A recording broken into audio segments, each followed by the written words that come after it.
সদ্য প্রকাশিত আইসিসি টি-20 র্যাঙ্কিংয়ে প্রথম 10-এ জায়গা হলো না কোনো ভারতীয় বোলারের।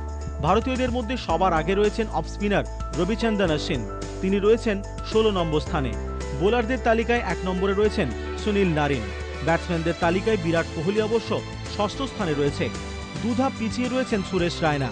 ব্যাটসম্যানদের তালিকায় 1 নম্বরে রয়েছেন নিউজিল্যান্ডের ব্রেন্ডন ম্যাককালাম। টি-20 র্যাঙ্কিংয়ে সবার আগে রয়েছে শ্রীলঙ্কা, দ্বিতীয় স্থানে পাকিস্তান, তৃতীয় স্থানে টিম ইন্ডিয়া।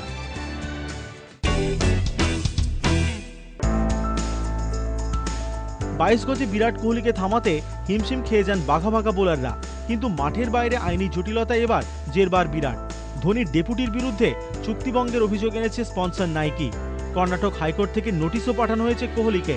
স্পন্সরের দাবি, কোহলি শুধু চুক্তি ভেঙেছেন তাই নয়, রীতিমতো চোখ রাঙিয়ে পাল্টা ব্যবস্থা নেওয়ার হুমকিও দিয়েছেন। কোহলির বিরুদ্ধে আদালতে অভিযোগ জানায় নাইকি। নোটিশ পাওয়ার পর বিরাট কি পদক্ষেপ নেন সেটাই দেখার।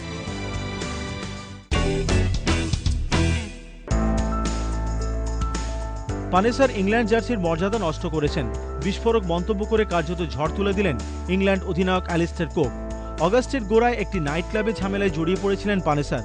এরপর এই বাঁহাতি স্পিনারকে পুলিশি ঝঞ্ঝাটও পোহাতে হয়।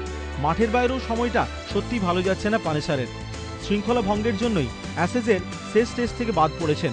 কাউন্টি দল সাসেক্সও ঘোষণা করে দিয়েছে মান্টির সঙ্গে চুক্তি বাড়ানো হবে না। এমনকি এসেক্স লোনে গিয়েও ফর্ম হাতড়ে বেড়াচ্ছেন মান্টি। নাইট ক্লাবের ঘটনার পর ইংল্যান্ড থিঙ্ক ট্যাঙ্ক বেধড়ক চটে যায় তাঁর ওপর। শোনা গিয়েছিল কুককে শান্ত করতে ক্ষমা চেয়ে ফোনও করেন পানেসার, কিন্তু বরফ যে গলেনি কুকের বিস্ফোরণ এটা বোঝা যাচ্ছে।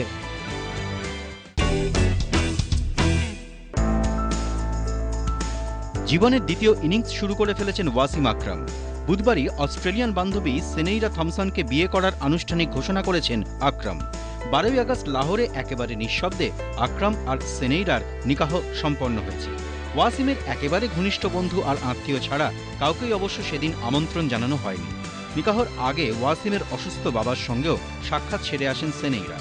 জানা গেছে মুসলিম প্রথামতো তিনি ইসলাম ধর্ম গ্রহণ করেছেন, উর্দুও শিখতে শুরু করেছেন।